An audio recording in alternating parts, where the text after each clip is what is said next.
I'd like to welcome everybody to the Lima City News Conference for April the 11th, 2012.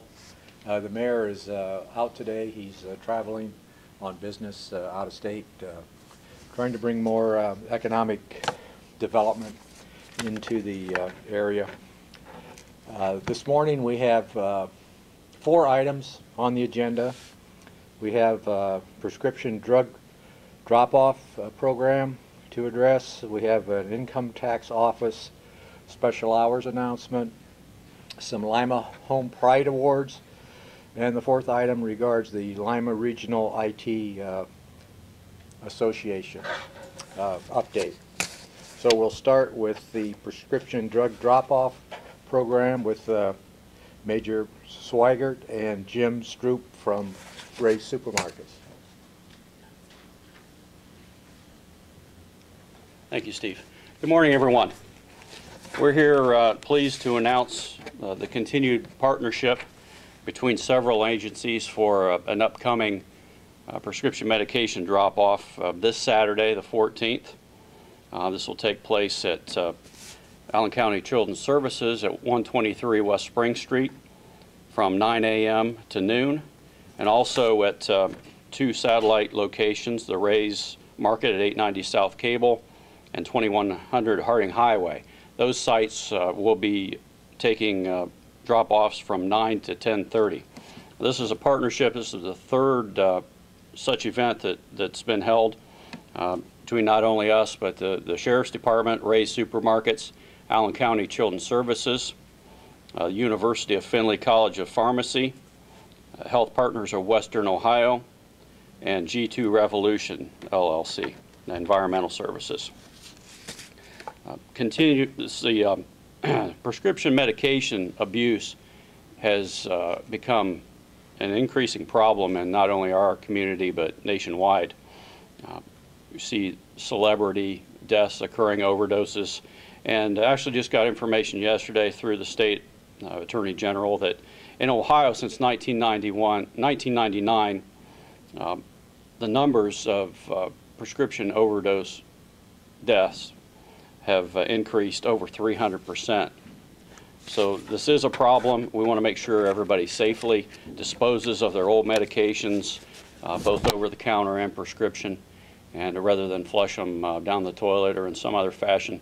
And also this keeps them from children accidentally run across them or young people that may experiment with them and abuse them. We have Jim Straub here from Ray's Supermarket in the pharmacy, and he has additional information. Okay. Morning, everyone. Common question asked at our pharmacies, well, any pharmacy, is I'm not taking this medication, or spouse has died. What do I do with this medication? I don't want to keep it in the house, don't want to bury it, don't want to flush it for environmental reasons. And ironically enough, we can dispense the medication, but we can't take anything back. So we have to hold medication events like this, medication disposal events like this, in conjunction with law enforcement, because they're allowed to take drugs back through a process that we've set up. Actually, these kinds of events are now occurring all across the country, typically in April and in October. And so we've kind of piggybacked on that. Just to give you an idea of what we took in last October, we had about 60 volunteers, licensed pharmacists, and some pharmacy technicians. These came from local hospitals, some of the other pharmacies in town, from Ray's, from Allen County Health Partners, and a lot came from the University of Findlay College of Pharmacy. A lot of their professors helped out with some students. We probably took medications in from at least 150 automobiles. We just set up a process where at the 3 sites they drive through or drive up, give us the bag of medication that they have or a box. We took in about 120 gallons once all the packaging was removed. So these are just tablets, capsules, liquids, gels, all kinds of medications and that sort. Non-controlled substances, we took about 5,500 units in. Controlled substances, about 5,500 units. That would be like the Vicodins and the Oxycontins and other types of narcotics. The non-controlled substances were about 120,000 units. We have, you know, almost 50,000 worth of over-the-counter. So we have a variety of medications people are turning in, prescription and non-prescription.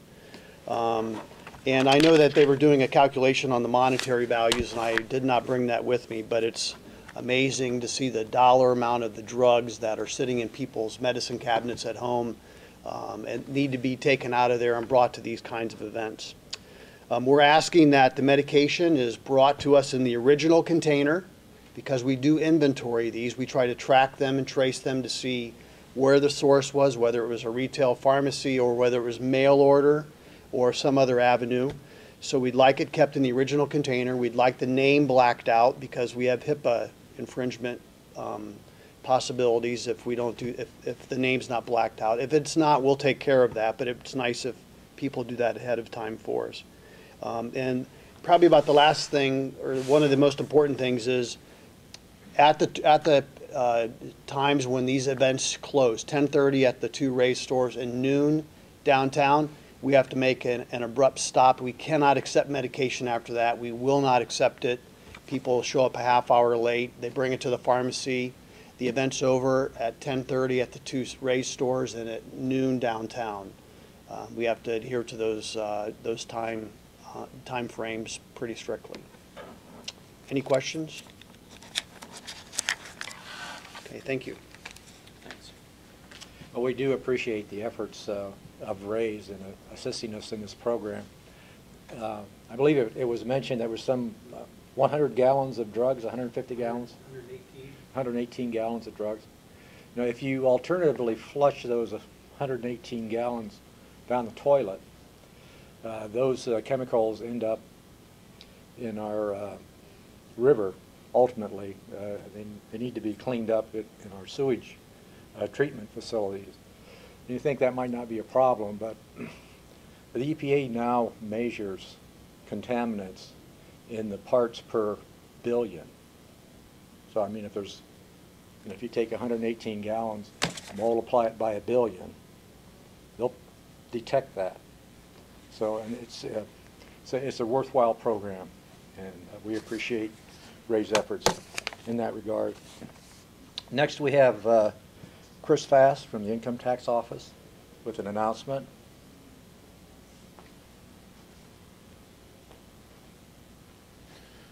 Thanks, Steve. Good morning. Just this morning I wanted to remind everyone of the upcoming income tax filing deadline. The deadline this year is Tuesday, April 17th. It is the 17th because the 15th falls on a weekend, and the 16th Monday is Emancipation Day, which is recognized in the District of Columbia, and the IRS then moves their deadline to the 17th, which will also be ours. I also wanted to inform you that we will be open to the public for assistance this coming Saturday, April 14th, from 9 a.m. to 1 p.m.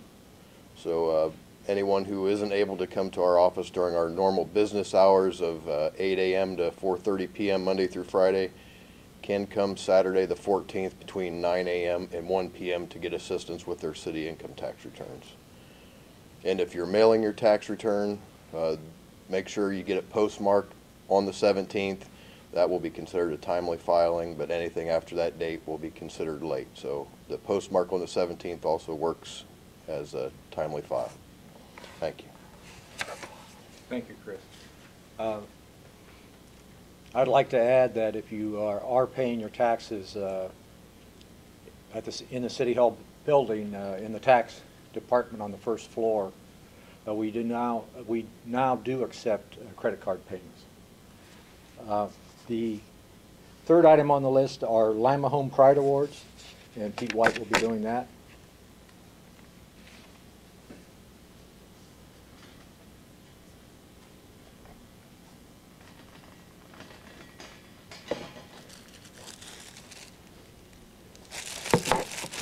Good morning, everyone. 3 Lima property owners will be recognized today as the second quarter Lima Pride Home Award winners. The Property Maintenance Code inspectors select properties that exemplify pride in ownership and provide a model of good maintenance for the neighborhood. These properties also provide a positive impact within the community and must meet Lima property maintenance standards. Unfortunately, none of our winners could be here this morning, but we still would like to recognize them. Oh, are you here, sir? Here. Which property is yours? Brookwood. Okay, great. Each winner receives a plaque like this with a photo of their home and a yard sign they can display, such as this one for the quarter. Winning properties can be viewed on the city's website and GTV2. The first property we want to recognize is for the north sector, and the inspector is Krista Sprouse. And the address of the property is 1855 Brookwood Drive. The owners are John and Deborah Heider, and John is here to accept his award. You can come up.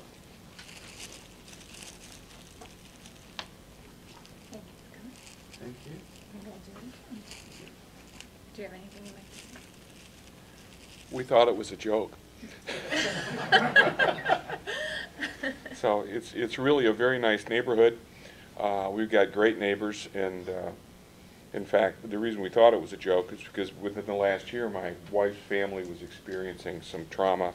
My mother-in-law was dying, and for the last year, we did nothing that we normally do in the yard as we were traveling back and forth to Toledo to deal with those issues. But you know, this was really nice. It was a pleasant surprise, and we appreciate you noticing. Thank you for keeping up. Yeah, well, we try very hard. Thank you. Congratulations. Thank you.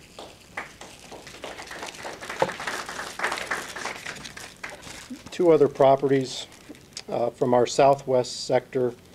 We chose 516 Atlantic, and the owners are Larry and Roberta Cook.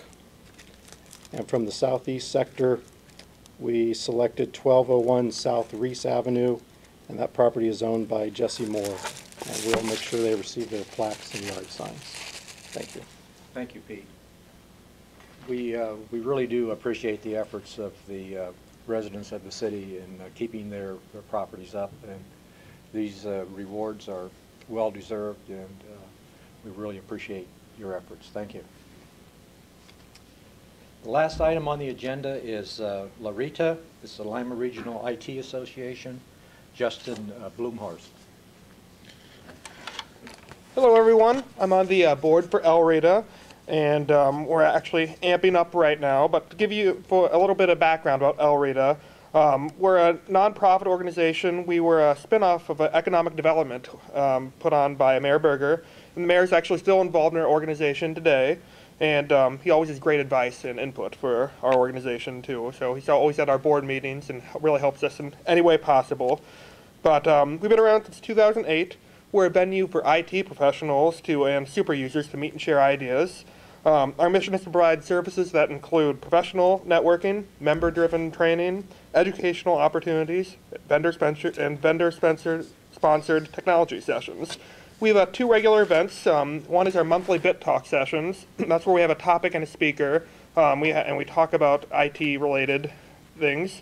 Our other thing is our annual conference, which is actually coming up next week on the April 19th from 8 to 5. It's an all-day event that includes breakout sessions that include 20 and 45-minute sessions throughout the day, and also vendors. We have a vendor hall where there'll be 20 different vendors there, and they'll be demonstrating all their different products and everything. But some of the sessions this year include bring your own device to work, cloud computing and video conferencing, and deploying a disaster recovery plan. So it's really a great event for networking professionals. So it's a great event also for job seekers and students to find other places where they might be employed, or just to find out more about the IT world. There's also everyone who's signed up is also going to be signed up for the door prizes. We're giving away this year printers, keyboards, wireless routers, keyboards, and mice. And they're all given to us by our many vendors for the day. But the IT vendors there will be there all day, and it's just great to see what's all out there. Technology